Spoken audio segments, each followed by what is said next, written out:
Bem, começo por agradecer a vossa presença e o vosso interesse neste tema. Agradeço ao Alexandre e ao Grupo de Comunicação o convite e a iniciativa deste evento e passo diretamente ao tema. Portanto, eu vou fazer uma pequena abordagem teórica sobre o budismo tibetano para enquadrar a proposta de uma prática que faremos no final. E tentarei deixar algum espaço para perguntas e respostas. Portanto, vou ter que ser muito conciso, porque é um tema muito vasto, mas começaria por dizer, portanto, que o chamado budismo tibetano é uma forma de budismo que se estabelece no Tibete a partir do século VII, de forma mais evidente a partir do século VIII da nossa era, e que depois tem vários ciclos de renovação, nomeadamente a partir do século X, XI e até aos nossos dias. Hoje em dia, devido à ocupação do Tibete pela República Popular da China, o budismo tibetano está a viver uma experiência de êxodo, de exílio, e está-se a desenvolver hoje, fundamentalmente, com maior dinamismo nos países europeus ocidentais, fora do seu lugar de origem. A comunidade budista tibetana, as comunidades budistas tibetanas em geral são das mais representativas no âmbito das comunidades budistas fora do Oriente, do Ocidente.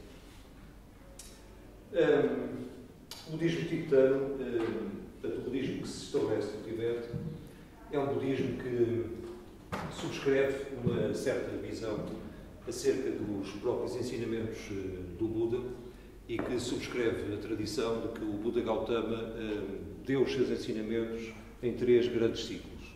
Portanto, um primeiro ciclo que teve lugar em Sarnath, o Parque das Gazelas, perto da cidade de Varanasi ou de Benares, onde o Buda ensinou fundamentalmente as conhecidas 4 nobres verdades. Portanto, uma abordagem terapêutica, fundamentalmente diz que na nossa experiência da vida há dukkha, portanto há insatisfação, há mal-estar, há sofrimento físico, emocional, mental. Depois, isto é uma abordagem terapêutica, porque no fundo é fazer o diagnóstico da nossa situação enquanto seres humanos. Depois diz que há causas ou há uma origem desse sofrimento, essa origem é interna. Portanto, há causas e condições mentais e emocionais que geram essa insatisfação contínua. Dukkha, a palavra é esta.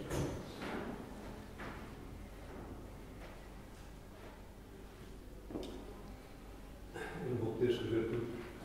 Vou ter mesmo de ser bastante conciso para haver tempo para tudo. Ora,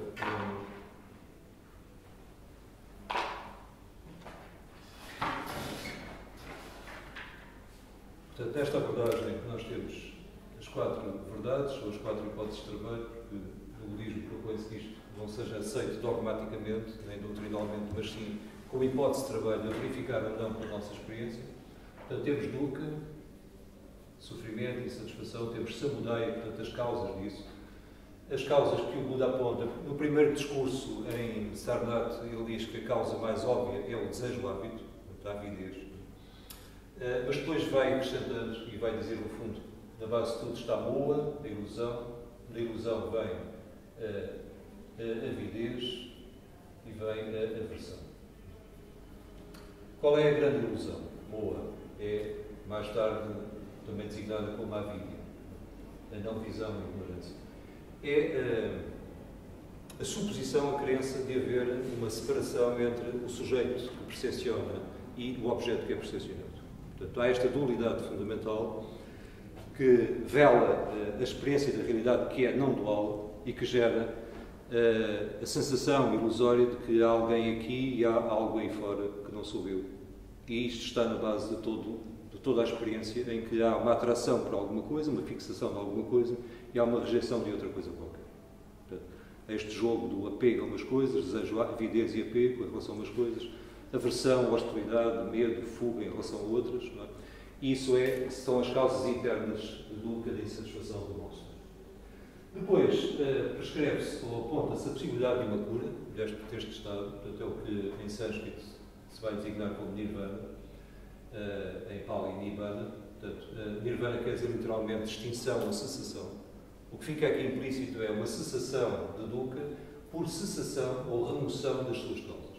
Portanto, Isto supõe que as causas da dukkha, as causas, diríamos, internas da insatisfação, são adventícias, quer dizer, é alguma coisa que não faz parte da nossa natureza profunda, é algo que nós acrescentamos por hábito e que por isso mesmo pode ser removido. Pode ser removido. Para que haja esta experiência de remoção das causas de sofrimento e de abolição do sofrimento, é necessário haver um trabalho sobre si mesmo, que o Buda vai designar como marga, caminho, que tem 8 aspectos. Não há tempo agora para falar detalhadamente disso, mas fundamentalmente esses 8 aspectos subdividem-se em 3 classes, que são a sabedoria, portanto, ver as coisas como elas são, não como nós gostaríamos que elas fossem ou imaginamos que elas são. Fundamentalmente, a sabedoria consiste em ver que, onde nós julgamos haver entidades permanentes, há processos impermanentes. Onde nós julgamos ver entidades e seres independentes uns dos outros, separados, há seres e processos interdependentes, interconectados. Não é? E onde nós julgamos ver entidades simples, não compostas, tudo é composto. E, portanto, tudo está sujeito à decomposição, portanto, tudo está sujeito à mudança. Então, a sabedoria é isso. Depois, a sabedoria conduz à ética. A ética respeita fundamentalmente o princípio de não-violência, de reconhecimento de todos os seres procuram fundamentalmente o mesmo, estar em paz, ser felizes, não sofrer.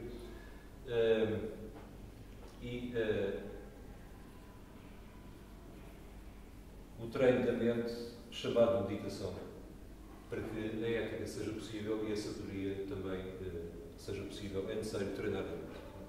É necessário treinar a mente para não se identificar com as causas do dukkha, para não cultivar as causas do dukkha e cultivar o oposto das causas do dukkha. É esta a primeira forma do budismo, portanto, o budismo que chega ao Tibete, que é o budismo Vajrayana, conhecido também como Tantrayana ou Mantrayana, porque se expressa numa literatura que são os Tantras e usa métodos meditativos específicos, entre os quais se usam os mantras. Por isso, esse budismo é o budismo que se considera a si próprio ter sido ensinado pelo Buda na terceira fase dos seus ensinamentos, terceiro ciclo, Vajrayana. E esse Vajrayana é, no fundo, uma derivação do Mahayana. Do ponto de vista do Mahayana e do Vajrayana, o primeiro ciclo de ensinamentos do Buda, no início, é designado de uma forma algo depreciativa como Hinayana. O que é que isto significa? Portanto, Yana significa veículo, Ina quer dizer pequeno ou estreito, Ma quer dizer grande, Vajra é uma metáfora do que é indestrutível. Portanto, em Benares, o Buda ensina isto e o grande objetivo dos primeiros seguidores do Buda, na perspectiva do Mahayana, é libertarem-se individualmente do sofrimento e das causas de sofrimento. Portanto, o objetivo é chegar a um estado designado como Arhat. Arhat quer dizer literalmente o conquistador, o vencedor, aquele que venceu, que se venceu a si próprio, no sentido em que se libertou disto. E libertando-se disto, acedeu a uma experiência de nirvana, cessação do sofrimento por cessação das suas causas. Do ponto de vista do Mahayana, esse ideal é um ideal limitado, porque estar nesse estado de nirvana não é estar ainda plenamente desperto. O Mahayana aspira ao estado de Buda, Samyak-Sam Buda, portanto, é o estado de Buda perfeito, o que se considera que conduz mais rapidamente ao estado de Buda é a aspiração que faz de alguém um Bodhisattva. Que aspiração é essa? É a aspiração a ser um Buda o mais rapidamente possível para voltar ao samsara, à experiência condicionada do mundo, até que todos os seres estejam livres do samsara. Não é procurar apenas o bem próprio ou individual, mas aspirar ao bem de todos os seres, humanos e não humanos. Do ponto de vista do Mahayana, essa aspiração faz com que o progresso de evolução do despertar espiritual seja muito mais rápido. O Mahayana, portanto, foi ensinado pelo Buda, portanto, aqui estamos a falar das 4 novas verdades ensinadas em Sarnath.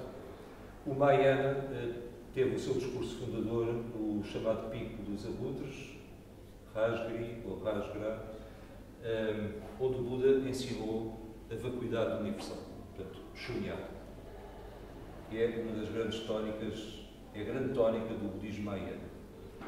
Portanto, nos primeiros ensinamentos do Buda, segundo o Mahayana, já se havia falado da ausência de existência de um eu enquanto entidade sólida, permanente e independente. Isso já tinha sido considerado uma das formas, talvez a forma mais densa de moa, ou seja, de ilusão. A ideia de que há em mim ou nos outros uma entidade imutável, permanente, independente, é considerada uma ilusão fundamental que está na base do cair e da aversão e está na base do sofrimento. Em vez disso, o Buda apresenta a ideia de que, em vez de um eu permanente, há um processo impermanente, independente e, portanto, nada existe, ninguém existe em si por si, separado do mundo onde está inserido e dos outros. O segundo ciclo de ensinamentos do Buda, iniciado no Pico dos Abutres, acentua a vacuidade não só do eu, mas de todos os fenómenos. No segundo ciclo, o Buda vai dizer que este marcador não tem uma existência intrínseca. Este marcador, esta secretária, esta sala, esta faculdade, este planeta, nada disto tem uma existência intrínseca, sólida, substancial, permanente. Tudo isto são fenómenos interdependentes, impermanentes e desprovidos de qualquer existência sólida, substancial. Ou seja, nada existe em si por si. Tudo existe em interrelação. Há uma relatividade universal.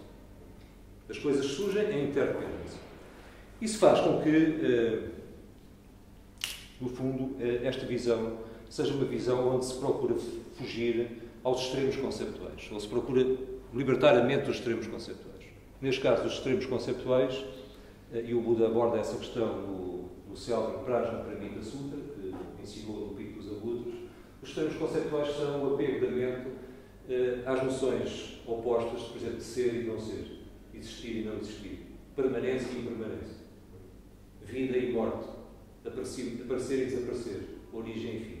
Tudo isso é considerado uma construção conceptual que nada tem a ver com a natureza profunda das coisas. Então, em Rajgiri, no Pico dos Abutres, o Buda fala da vacuidade de todos os fenómenos, não só da vacuidade do eu, mas da vacuidade de tudo o que nós percepcionamos. Mas isso traz consigo também ensinamentos que são dados depois, neste segundo ciclo, que conduzem à proposta do amor e da compaixão universais. Porque se nada existe em si por si, tudo está interligado. Se tudo está interligado, nós não somos só quem pensamos que somos, nós somos todos os seres. E se somos todos os seres, há que sentir em nós o sofrimento e a felicidade dos outros como se fossem os nossos próprios. E há que nos colocarmos ao serviço da libertação de todos os seres do sofrimento e das suas causas e há que fazer o que estiver ao nosso alcance para oferecer aos seres a possibilidade de conhecerem um caminho que os leve a encontrar a felicidade profunda, uma felicidade que está para além das causas de sofrimento. Em última instância, a felicidade profunda, do ponto de vista do Vajrayana, a que todos os seres aspiram, embora inconscientemente, é a felicidade que só se pode encontrar quando a mente despertar completamente. Portanto, a felicidade profunda é a felicidade de uma mente desperta, de uma mente que chega ao estado de Buda perfeito. E, portanto, é isso que o Bodhisattva aspira neste segundo ciclo dos ensinamentos do Buda. Este segundo ciclo vai desenvolver-se no terceiro ciclo, que é uma forma de Mahayana. Portanto, a visão de fundo da vacuidade universal é a mesma, a ideia de amor e de compaixão universais é a mesma, o ideal do Bodhisattva é o mesmo. Só que se usam métodos considerados mais rápidos, mais eficazes, meios hábeis, em sânscrito upaya, meios hábeis, considerados mais rápidos para atingir o estado de Buda, se possível, numa única vida. E, do ponto de vista do Vajrayana, no máximo em 16 vidas. Portanto, o Vajrayana, o Buda ensinou em vários lugares na Índia. Um deles, o principal, é aquele onde o Buda passou a maior parte do tempo, durante a época dos monções, quando não estava a viver de forma errante com a sua comunidade, não é? Quando não estava em movimento, como estava sempre, que não havia aquelas chuvas intensas. Na época das monções, quando era difícil caminhar nos campos alagados, sob chuva torrencial, então o Buda ficava em lugares que eram oferecidos, em geral, pelas pessoas mais ricas e pelos reis, que começaram a proteger o Buda e a sua comunidade. E um deles foi Vaishali, onde o Buda ensinou alguma coisa para além da vacuidade. O que é que ele ensinou? Que a natureza da mente não só é vazia, mas a natureza da mente é luminosa. Portanto, ensinou que, além da vacuidade, há a luminosidade. E ensinou aquilo que o budismo vajrayana destaca como a presença da natureza de Buda, ou do Tathagata, natureza de Buda, em todos os seres e em todos os fenómenos. Portanto, neste terceiro ciclo, o Buda convida ao que na tradição vajrayana se chama visão pura. Visão pura é ver que a natureza profunda de tudo o que nós experienciamos é uma manifestação da natureza de Buda. A natureza de Buda está completamente presente em tudo quanto existe. Neste caso, neste contexto, todos nós somos emanação da natureza de Buda, mesmo tudo o que nós percepcionamos à nossa volta e que consideramos não serem fenómenos animados como cadeiras, marcadores, secretárias, a própria sala, a Faculdade de Letras, tudo isto é uma manifestação da natureza de Buda. Todos os fenómenos são manifestação da natureza de Buda. Portanto, há uma qualidade pura e perfeita que é inerente a todas as nossas experiências. Bom, isto conduz-me à parte mais prática, mas para isso ainda quero voltar um pouco atrás e dizer que, em termos de prática meditativa, isto assim é esquemático, como todos os esquemas, é um pouco simplista e, portanto, precisaria de mais tempo para introduzir aqui alguns pormenores, mas, genericamente, poderíamos dizer que, nesta perspectiva, que é a perspectiva das escolas do budismo tibetano, já agora, portanto, a escola dos antigos chama-se Nyingma, quer dizer antigos, e é a escola também conhecida como a primeira tradução, portanto, foi no século VIII, quando as traduções começaram a ser sistemáticas de textos escritos em sânscrito para o tibetano, e depois vêm outras escolas, a partir do século X e XII, designadas como Sarma. Sarma é a nova tradução. A escola Nyingma é uma escola que incorpora elementos não só budistas nos seus ensinamentos e nas suas práticas. Porque ela vem da Índia, ela é trazida da Índia por um mestre chamado Padmasambhava, que os tibetanos consideram um segundo Buda. Segundo a tradição tibetana, ele teria sido, a sua vinda ao mundo no século VIII teria sido profetizada pelo Buda Gautama, que teria dito que ele viria trazer ensinamentos que o próprio Buda Gautama não teria tido a oportunidade de transmitir, devido a não ter pessoas capazes de os compreender. Mas, portanto, esse mestre que nasce numa região designada na altura como Odiana, que corresponde mais ou menos hoje ao atual Afeganistão, vai para a Índia e da Índia é convidado pelos reis tibetanos, pelo rei tibetano, Song Tsen Gampo, para ir para o Tibete. E vai para o Tibete, leva para o Tibete o budismo vajrayana e incorpora elementos da tradição anterior ao budismo tibete, que é a tradição Bon. A tradição, os praticantes são os Bonpo, a tradição Bon. É uma tradição que tem ensinamentos de natureza xamânica, mas também tem ensinamentos sobre a natureza da mente e que, no fundo, opera-se aqui uma espécie de sincretismo entre a tradição religiosa pré-budista e o budismo vindo da Índia no Tibete. Já as tradições posteriores são menos influenciadas por essa cultura pré-budista no Tibete e são mais derivadas do budismo indiano. Portanto, todas as escolas posteriores são designadas como Sarma e a segunda grande escola do budismo tibetano é Kagyu, depois temos a escola Sakya, depois temos a escola Gelug e temos também a escola Kadamba. Os seus praticantes são os Kadamba. Mas hoje há uma nova escola, uma nova tradição Kadamba, que as outras escolas budistas não reconhecem e consideram ser patrocinada pelo governo chinês para introduzir divisões no seio dos tibetanos. Portanto, hoje há uma nova tradição Kadamba que está em grande progresso, está apresentada também em Portugal, mas as outras escolas budistas não a consideram uma tradição autêntica. Esta é a tradição Kadamba antiga, não é a contemporânea. Bom, então, nesta abordagem, em termos práticos, não é? Em termos, por exemplo, de meditação, a pessoa confronta-se, o praticante confronta-se com, por exemplo, a avidez, com a aversão, reconhece que isto causa sofrimento e o que é que se propõe fazer em termos meditativos. procura-se não cultivar as causas de sofrimento. Procura-se não cultivar pensamentos e emoções dominados pela avidez e pela aversão ou pela aversão.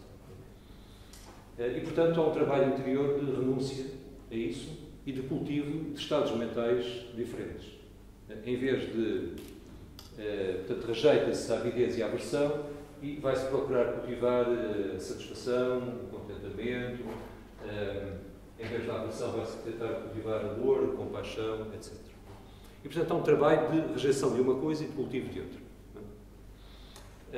A tónica aqui é muita renúncia. Há que renunciar às causas do sofrimento. Já aqui, na meditação do Mahayana, a tónica é mais posta na transformação.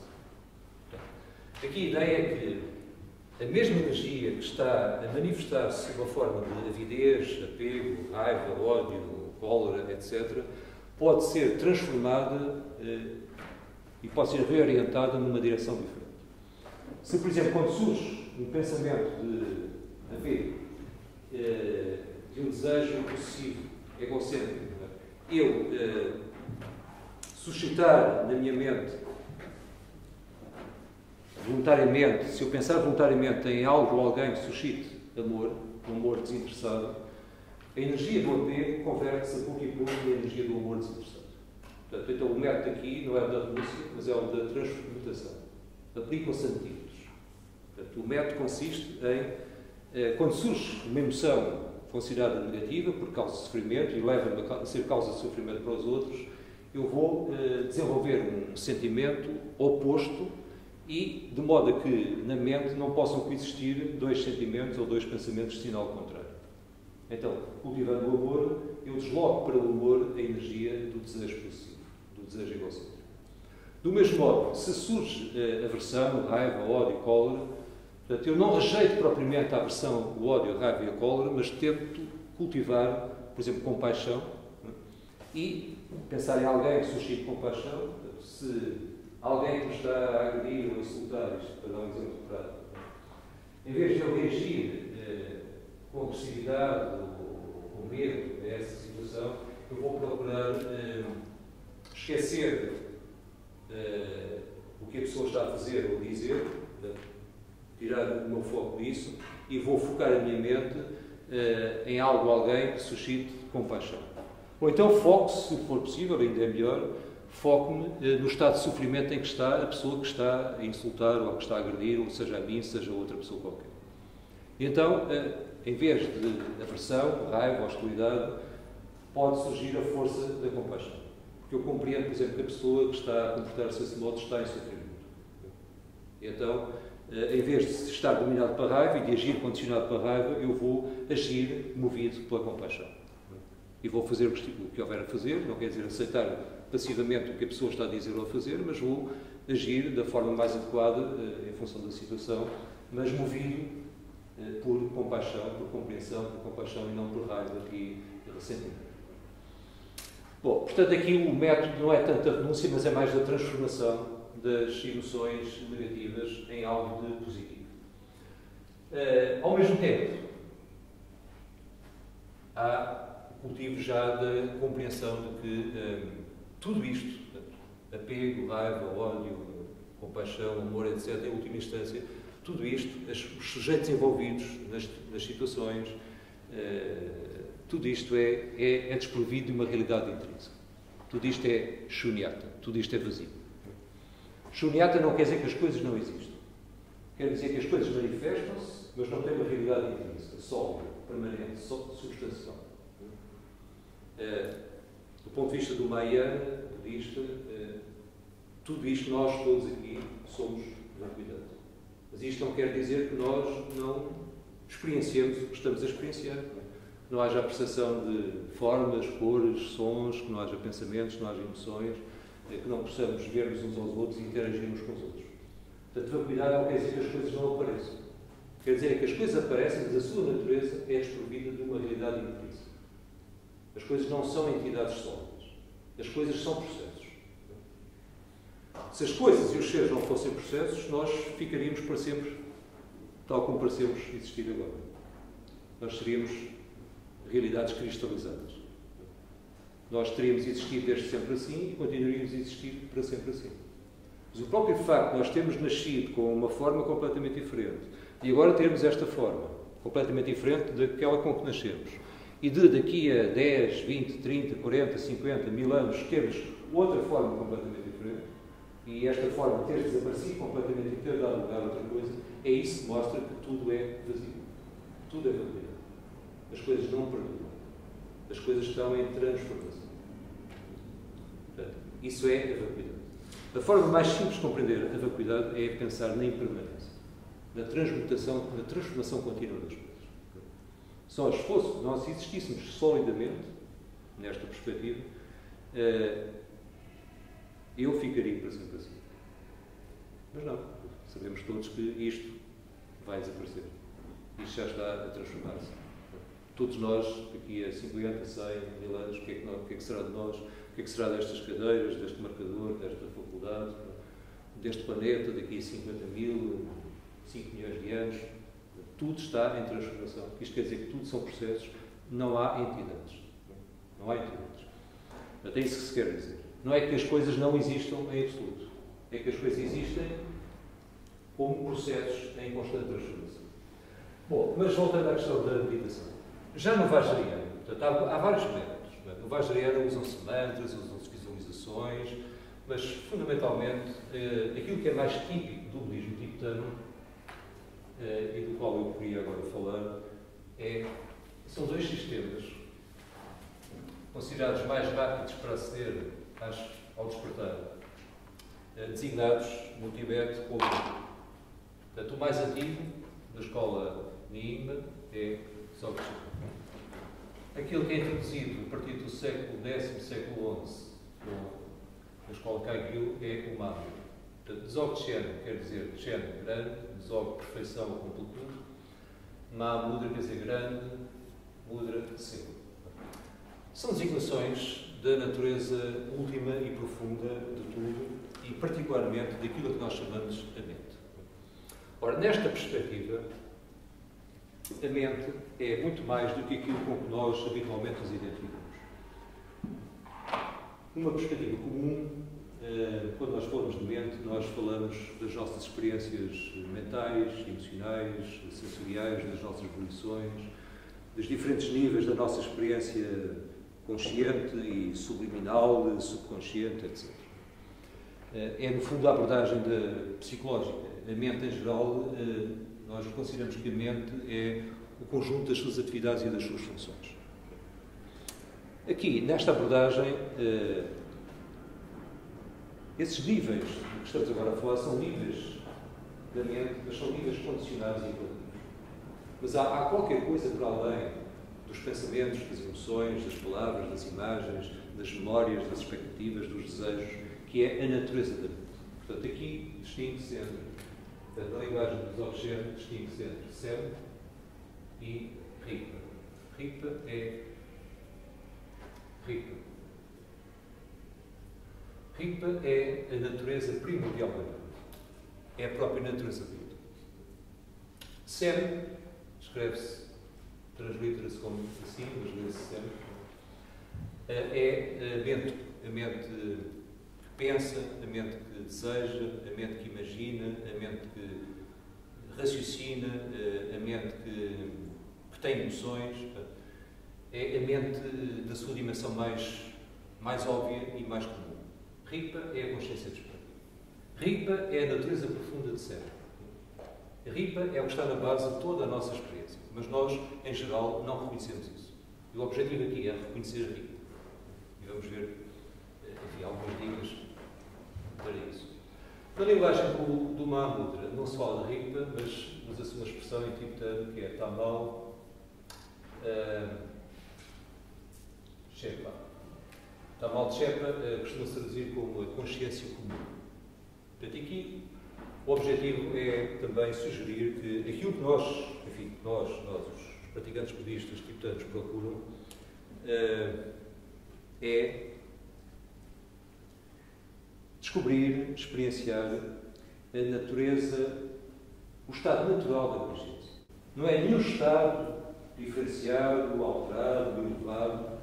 Não é um estado diferenciado ou mais elevado de consciência, mas é, digamos, a base da própria consciência. Aquilo que é a consciência antes da consciência se identificar com pensamentos, com emoções, com raciocínios, com volições, com memórias, com imaginação, com expectativas. Por isso usa-se esta expressão, está mal, je sais pas, às vezes também se diz está mal, je sais pas, que costuma-se traduzir em inglês, em português, como uma consciência comum. Consciência comum. O que há de mais comum? Portanto, na abordagem de Mahamudra, a natureza de Buda é o que há de mais comum e de mais próximo. Contrariamente à ideia de que para chegar ao despertar nós tínhamos de entrar em níveis de absorção meditativa muito profundos, cada vez mais profundos, etc.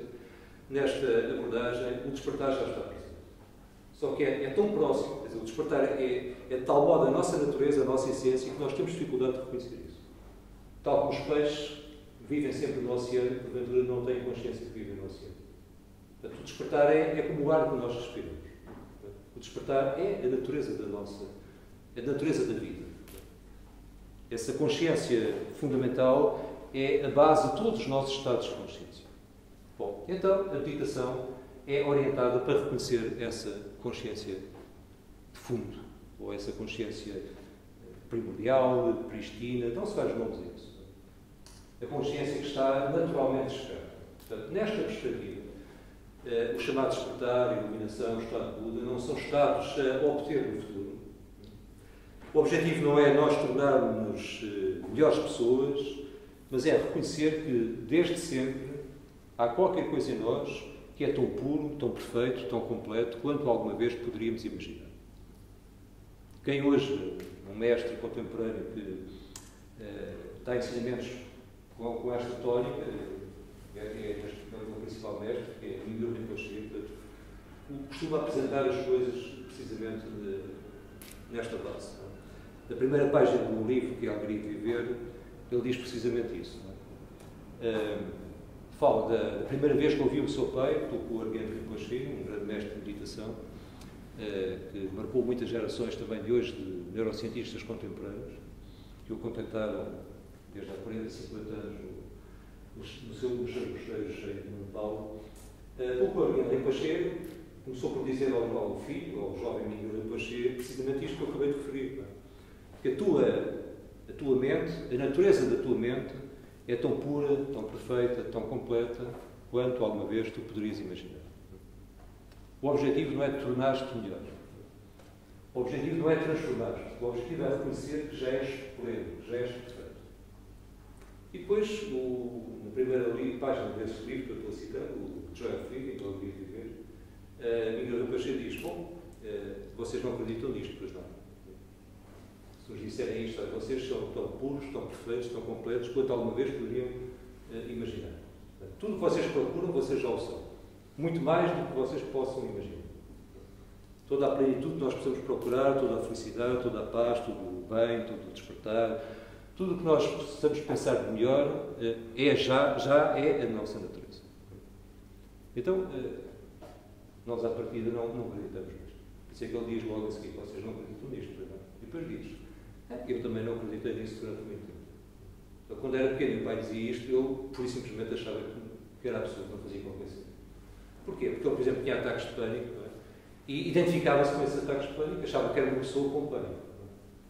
Até a descobrir, portanto, ele começou a fazer retiros, longos retiros de 3 anos, desde cedo, creio que o primeiro foi aos 11 anos, e num desses retiros ele foi acometido intensamente por ataques de pânico e viu que só tinha uma hipótese, quer dizer, ou fugia do retiro, ia-se embora, ou por simplesmente olhava para a sua mente e via qual era a natureza do pânico. Então foi o que ele fez. Fechou-se no quarto, ficou lá uma série de dias, a olhar para a natureza do pânico e começou a ver que o pânico era manifestação do vazio e da luminosidade. O pânico era uma ondulação da consciência. E que, na base do pânico, estava a natureza de Buda. Na base do pânico estava a plenitude. Portanto, não tentou renunciar ao pânico, não tentou usar os métodos do Yin e Yang, não tentou transformar o pânico através de antídotos, não tentou fazer nada para alterar o estado em que estava, simplesmente começou a entrar a fundo no pânico e a ver que o pânico não era só pânico. O pânico também era consciência. O pânico era vazio, era espaço aberto. O pânico era luz.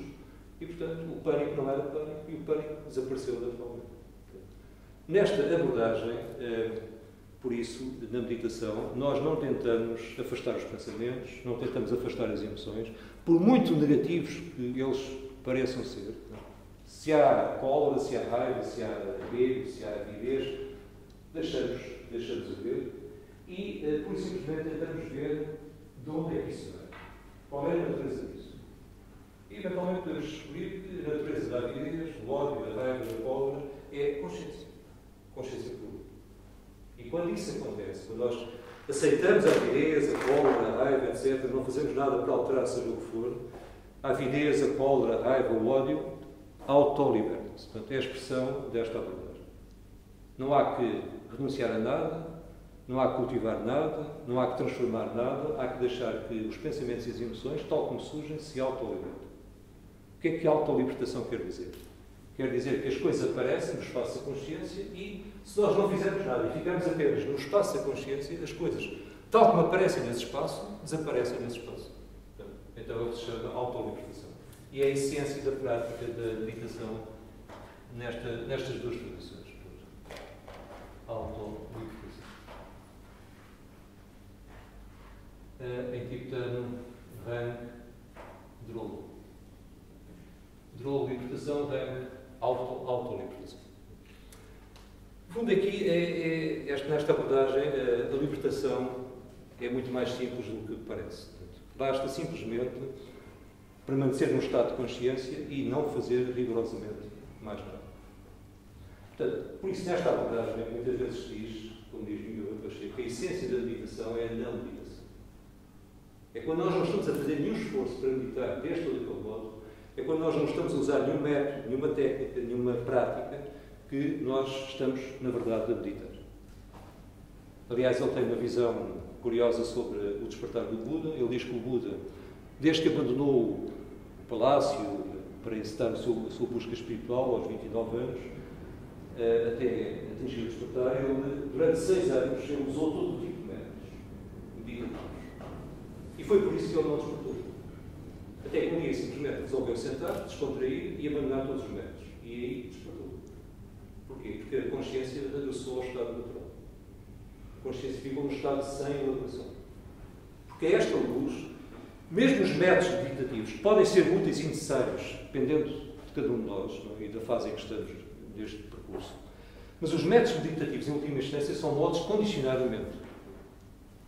E, portanto, se a mente naturalmente está no estado desperto, se a mente naturalmente é Buda, não estamos a falar do Buda exterior, estamos a falar do Buda interior. Se a mente é naturalmente Buda, o que é que há a fazer? É deixá-la de ser tal como ela é. Não usar método nenhum. Deixá-la estar no seu estado natural.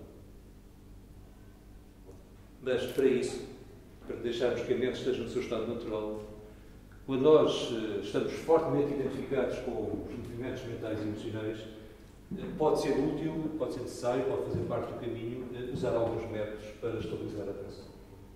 E, portanto, estas tradições do budismo tibetano não rejeitam a utilização de métodos, só que propõem que essa utilização seja reduzida ao mínimo indispensável. Bom, isto é uma apresentação. Naturalmente, há aqui muitas coisas que suscitam questões e que podem suscitar até confusão. Mas a confusão faz parte do processo. Eu agora passaria rapidamente uma pequena prática para eventualmente vermos se ainda há tempo para depois trocarmos algumas impressões.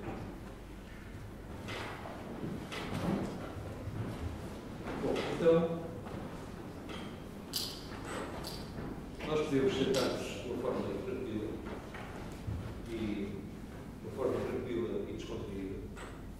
O essencial é termos a coluna direita, porque a energia flui melhor e podemos ter as mãos abandonadas sobre os joelhos ou sobre o outro no colo. Os olhos podem estar abertos ou fechados, embora nesta tradição se prefira meditar de olhos abertos, diz que a consciência fica mais viva. podemos fazer como for melhor. E podemos usar métodos de estabilização da atenção, na tradição budista se chama shamatha e Tibetan Shiné, como por exemplo focar a atenção num objeto externo.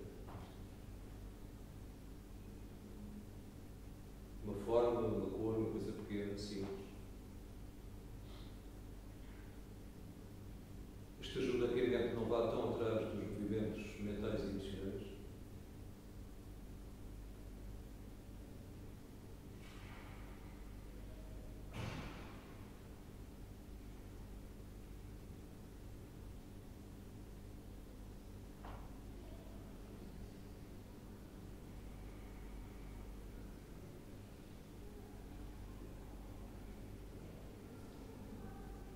Depois podemos trazer a atenção para o corpo, por exemplo, ou por uma parte do corpo.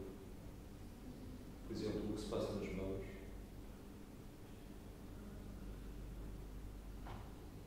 Os pensamentos vêm e vão, tentamos não dar importância, não os bloqueamos, não tentamos esvaziar a mente, mas também não nos deixamos arrastar por eles.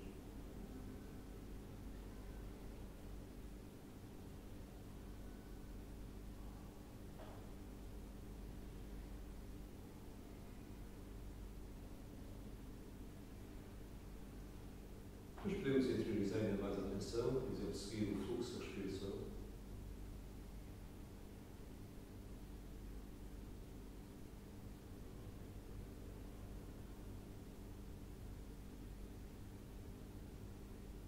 Tudo isto são meditações com foco, com objeto. Por isso são dualistas. Há um sujeito e um objeto. Há a consciência e o objeto da consciência. Fazem parte do caminho.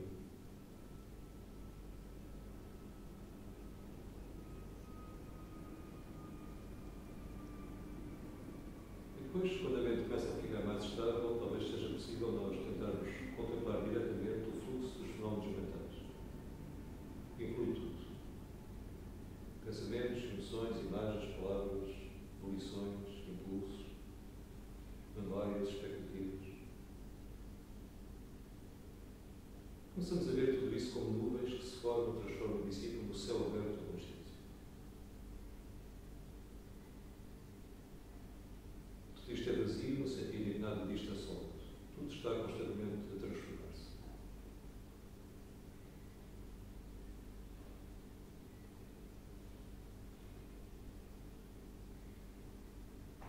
E aqui, se nos envolvemos com os pensamentos, é natural e tomamos consciência disso, tentamos largar os pensamentos, regressar à posição do observador.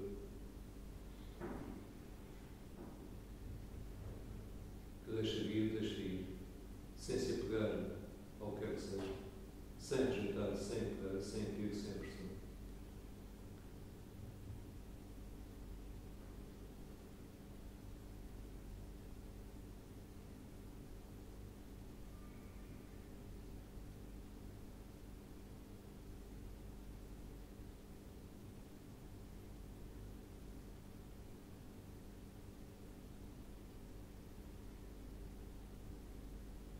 E agora podemos tentar largar todo o foco e repousar apenas num estado de sistema consciência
se vimos que não há nada a ver, estamos a ver o vazio. Mas há consciência. Podemos sentir, descobrir que a mente é vazia como o espaço, não tem forma. Mas há cognição, há consciência. Há consciência deste espaço aberto e vazio. E há consciência de tudo o que surge neste espaço. As coisas à nossa volta, podemos olhar à nossa volta, olhar para o corpo, para os objetos na sala, uns para os outros. A consciência parece que não tem forma, que não se pode ver, mas ela permite ver esta ausência de forma, este vazio, e ao mesmo tempo ver todas as coisas que aparecem neste espaço aberto e vazio. Portanto, a consciência, esta tradição diz que é um vazio luminoso, é um vazio consciente.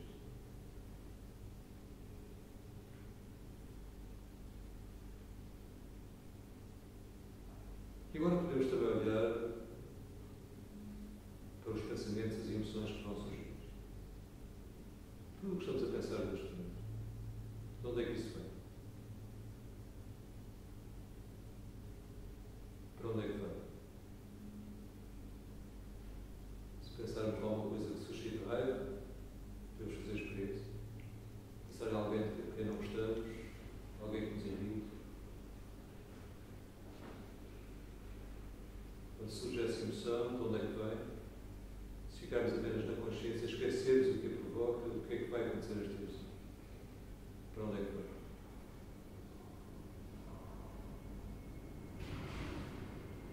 Esta abordagem surge no vazio e auto-liberta-se do vazio.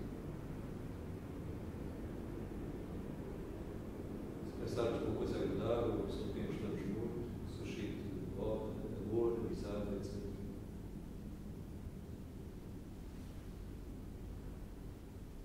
De onde é que vem este sentimento de amor, de carinho? E se esquecermos agora o que o provoca, para onde é que vai? Onde é que aparece e onde é que desaparece? O mesmo espaço aberto, vazio, vasto.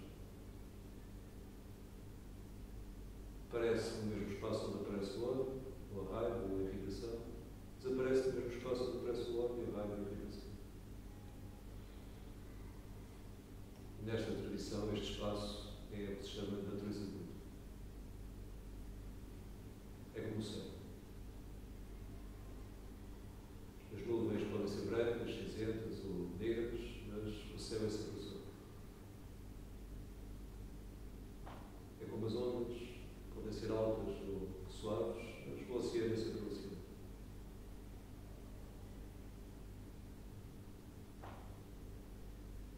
Nesta tradição diz que ao reconhecermos isto, que há qualquer coisa em nós inalterável, puro, pleno, perfeito, estamos a descobrir a nossa natureza de Vajra. Por isso se chama Vajrayana. Nossa natureza indestrutível.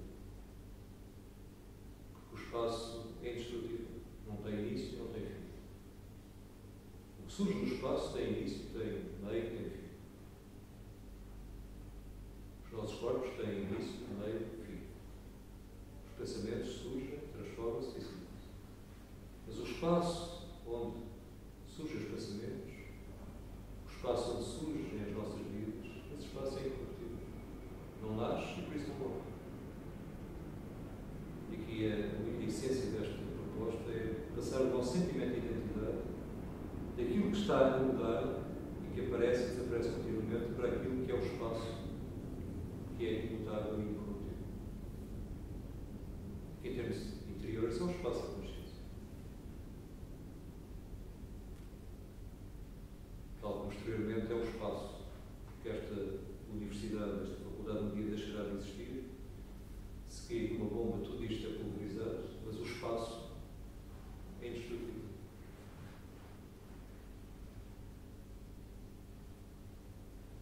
Nesta analogia, a consciência é como o espaço. É algo que não tem forma e, portanto, não tem início e não tem fim. Isso é a nossa natureza primária. E a meditação aqui consiste em repousar simplesmente, deixar a consciência repousar em si mesmo, sem fazer rigorosamente nada. Portanto, fizemos este exercício, um exercício que tem muito ainda de análise, mas agora podemos simplesmente repousar, largar toda a análise, todo o método, toda a prática, largar a ideia de haver meditação, de haver quem medita, de haver qualquer objetivo a alcançar, e simplesmente repousar a mente, tal qual, como alguém que chega a casa depois de um dia de trabalho, cansado, senta-se a descontrair e a descansar.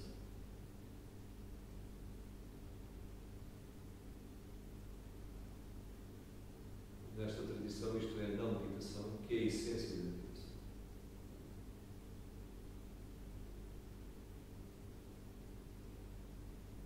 A mente no estado natural completamente comum. Nada de extraordinário. Simplicidade total.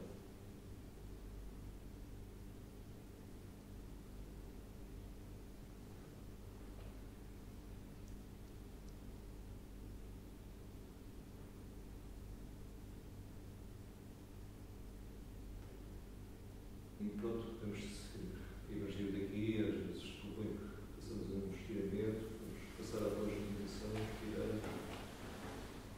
ou após não meditação, neste caso, sentir o corpo e concluir assim esta meditação. Bom, não tenho muito tempo,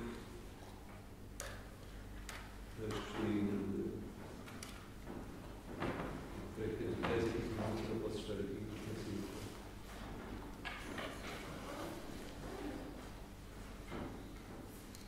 Alguma questão que vocês tenham? Posso tentar responder.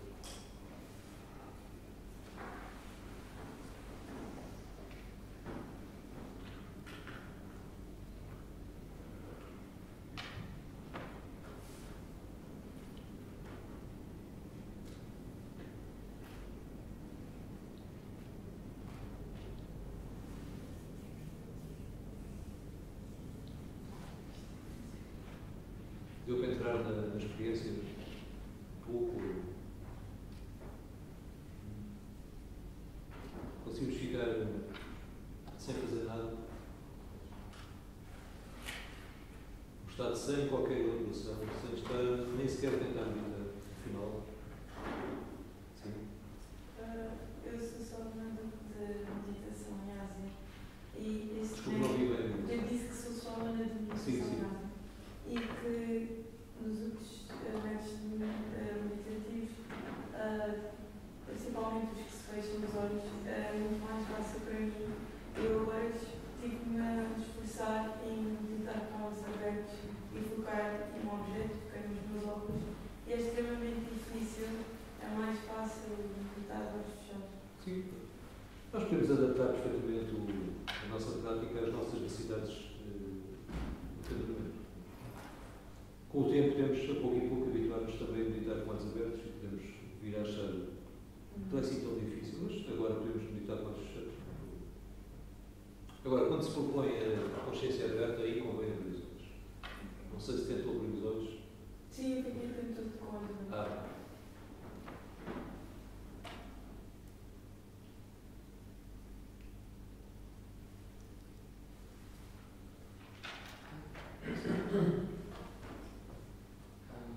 Exato, para mim também foi um bocado mais cansativo ter os olhos abertos, porque também estou habituado a meditar a olhos fechados, mas creio que possa ter mais benefícios depois, no pós-meditação, habituados a meditar de olhos abertos, como a maior parte do dia estamos de olhos abertos.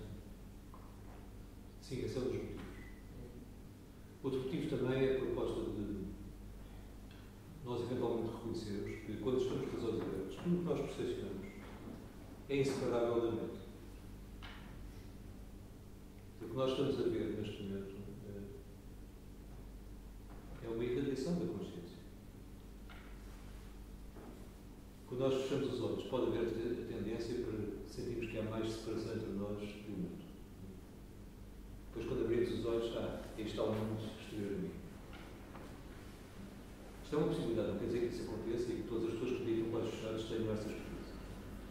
Eu lembro perfeitamente, durante muitos anos, mas mesmo muitos anos, meditei sempre com os olhos fechados e, quando descobri a meditação, comecei a sentir que não havia separação entre mim e o mundo com os olhos fechados. comecei a sentir com os olhos fechados que era como se o meu ser abrangesse muito mais do que este corpo. Portanto, pode chegar também a esta experiência de uma abertura, de uma não dualidade com os olhos fechados, perfeitamente.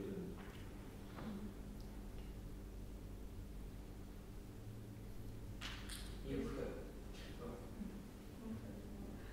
Por isso também, quando o professor estava a fazer as perguntas, na minha mente foi muito confuso, porque eu tentava forçar a minha mente a responder as perguntas do professor, mas ao mesmo tempo eu queria não responder e só estar naquele estado. Sim, aí foi talvez lá que se viu, porque normalmente eu costumo dizer que nós colocamos questões, mas não temos que continuar a colocar as questões sempre. Temos que colocar as questões e depois deixar que seja a própria experiência a responder. E que a resposta não venha do intelecto, mas venha da experiência, do nível mais profundo. Às vezes colocamos as questões e depois em silêncio surge a resposta. E às vezes não surge, e se não surgir não inventamos respostas e aceitamos que neste momento não há resposta. Mas colocamos a questão. Porque nesta tradição, portanto, o objetivo da meditação não é apenas, nem é propriamente termos a mente calma. Pode ser interessante ter a mente calma, quem tiver a mente muito agitada é melhor ter a mente calma. Muitas pessoas procuram a meditação para se acalmar, que é compreensível. Mas nesta tradição, nesta abordagem, o que se procura é descobrir que a meditação fundamentalmente é estar consciente. E podemos estar conscientes com tudo o que está a acontecer. Se há calmas, estamos conscientes de que há calma. Se há agitação, estamos conscientes que há agitação. Se estou em paz e estou bem disposto, estou consciente de que estou em paz e bem disposto. Se estou mal disposto, se há raiva, ressentimento, estou consciente disso também e aceito. E trabalho com o que estiver a acontecer. Portanto, não tento eliminar a má disposição nem a raiva. Simplesmente repouso a consciência naquilo que está a acontecer. E o que está a acontecer a pouco e pouco vai se transformando em consciência. É o que se chama autolibertação. Se nós não fizermos nada, a raiva não fica lá para sempre, ela começa a dissolver-se. Podemos fazer a experiência. Agora, se nós nos focamos naquilo que nos irrita, obviamente estamos sempre a alimentar a raiva, vamos ter sempre a ficha ligada à tomada. Mas aqui a ideia é desligar a ficha. Esquecer o que a pessoa diz ou faz, quando a emoção surge a irritação, olhar para a irritação, okay. De onde é que vem a irritação? No espaço da consciência. Para onde é que ela vai? Para o espaço da consciência. É apenas uma questão de tempo que ela aparece e desaparece. E às vezes emoções intensas até avivam mais a consciência. Por isso considero nesta tradição que estes métodos ajudam a despertar mais rapidamente. Porque a pessoa não está a excluir uma parte de si. Não está a tentar ficar só com o que achamos que é bom e positivo. E excluir o que achamos que é mau e negativo. Nós estamos a aceitar-nos tal como somos. Com todas as luzes, com todas as sombras. Com tudo o que há de bom, entre aspas, com tudo o que há de mau. E vamos para além do bem e do mal. Vemos que, em última instância, bem e mal são conceitos. Isto na experiência de vida. Mas nestas tradições também se diz claramente que, depois, em termos éticos, na relação com os outros, com o mundo, a nossa meditação deve ser tão pura quanto o céu. Mas o nosso cuidado em relação às nossas ações deve ser tão fino quanto a farinha de cevada. É um ensinamento do introdutor do budismo tibete, Guru Padma Sambhava. Por isso, só para precaver maus entendimentos do que eu acabei de dizer. Em termos meditativos, nós vemos que bem e mal são conceitos. São conceitos que aparecem e desaparecem no espaço vazio da consciência. Mas, no plano da vida relativa, não é? Obviamente que há que, por exemplo, proteger a vida e evitar agredir, evitar lesar os outros, evitar roubar, evitar violar, etc. Há que respeitar as regras básicas da ética. Porque todos estamos interessados em manter a integridade física, em não sofrer física, mental, emocionalmente. Há que respeitar isso. O facto de ver tudo como vazio não quer dizer que nós possamos fazer não importa o quê. E que os atos, os pensamentos, as palavras e as ações não tenham implicações morais para quem os pratica e consequências para nós e para os outros. Portanto, há que respeitar rigorosamente a lei de causa e efeito, as leis tudo é intercaminhado. Agora, em termos meditativos, somos convidados a ir para além de todos os conselhos e ver que bem e mal ainda são conselhos. Porque o que é bom para uns não é o mesmo para outros. Portanto, são construções.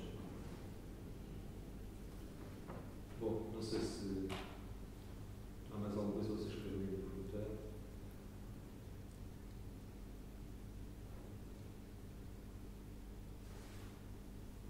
Bom, se quiserem saber mais sobre esta abordagem, se estiverem interessados, leiam uma sugestão de livro, leiam um livro Alegria de Viver.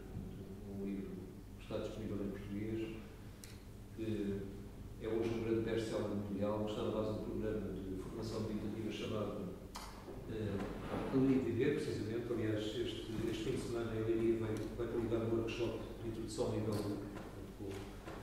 com uma instrutora que vem da Dinamarca.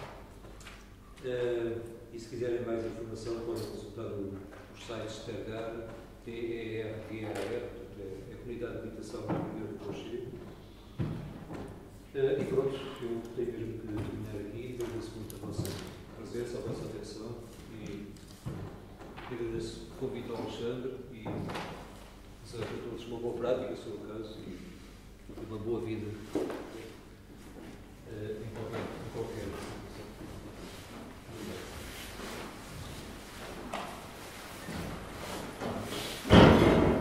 No final destas sessões, na tradição tibetana, também se costuma fazer uma dedicatória. Se quisermos pensar no momento dentro daquilo que possa ter sido benéfico, se possa ter sido útil nesta palestra, neste encontro, nesta pequena prática, e podemos desejar que isso seja partilhado com todos os seres. Às vezes fazemos um gesto e sinto que estou a reunir tudo que tem sido benéfico nesta sessão de prática, de reflexão. É algo puro, precioso, interiorizo, depois no fundo do coração ofereço para que se expanda e multiplique para o bem, a paz, a felicidade e o despertar de todos os seres, sem qualquer exceção. Isto é um próprio da tradição tibetana que considera que se fizermos a dedicatória, seja do que for que façamos positivo, os benefícios disso aumentam exponencialmente. Dediquemos para o bem de todos. Não queremos